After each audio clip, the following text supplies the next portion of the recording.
आनंद सतगुरु साईनाथ महाराज की जय। बाबा की वाणी में आज आप सुनिए। बाबा ने मोंगरा सूंघा।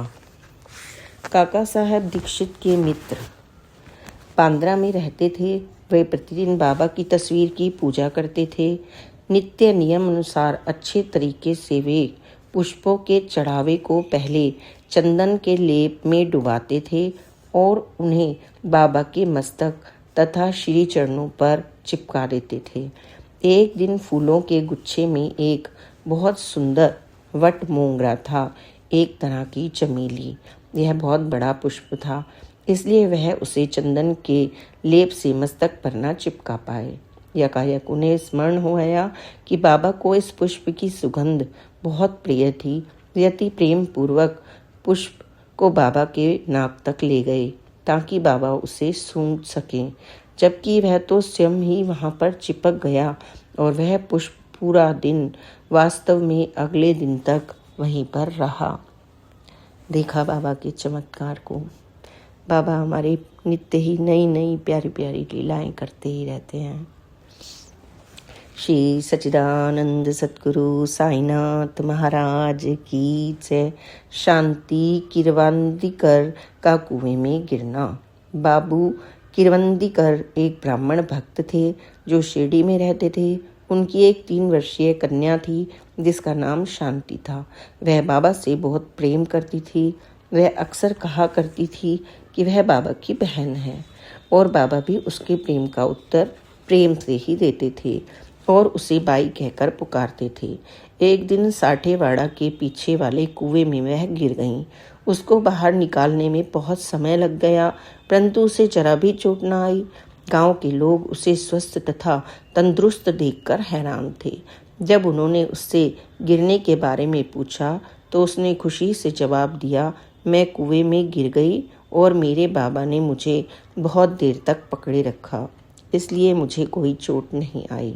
श्री सच्चिदानंद सतगुरु साईनाथ महाराज की जय। अब एक अन्य लीला का श्रवण करें। चिदंबर केशव गाड़गिल बाबा के दर्शनों के लिए तरसते हैं। एक बाबा के एक निष्ठ भक्त थे, इसलिए वह अक्सर शिरडी जाया करते थे। गाड़गिल सरकारी नौकरी में थे। वह एक चिटनिस हिसाब किताब देखने वाले थे और अहमदनगर के कलेक्टर के दफ्तर में कार्यरत थे। यह ओहदा उन्होंने बहुत लंबे समय तक संभाला। क्योंकि शिरडी जिला अहमदनगर में ही है, इसलिए वह अक्सर शिरडी जाया करते थे।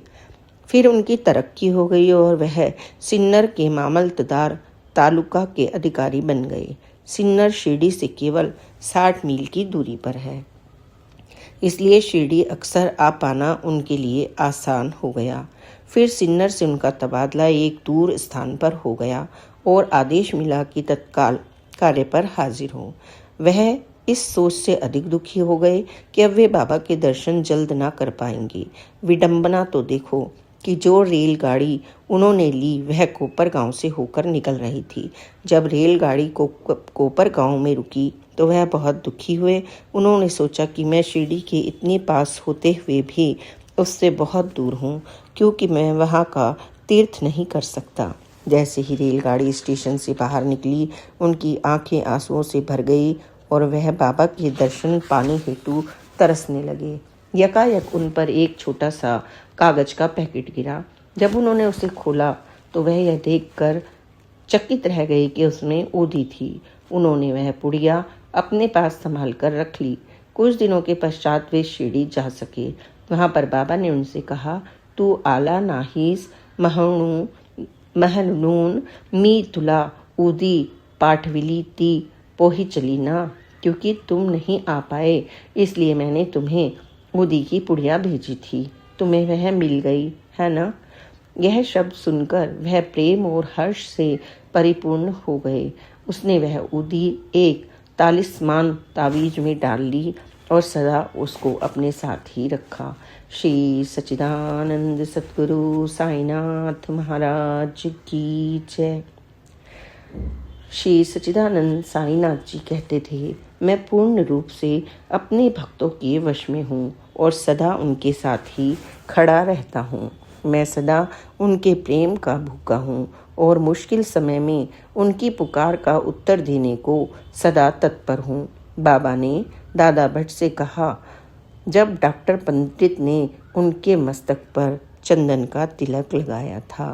श्री सच्चिदानंद सद्गुरु साईनाथ महाराज की जय। Please like, subscribe and share this channel. Om Sai Ram, जय साई राम, ओम साई राम।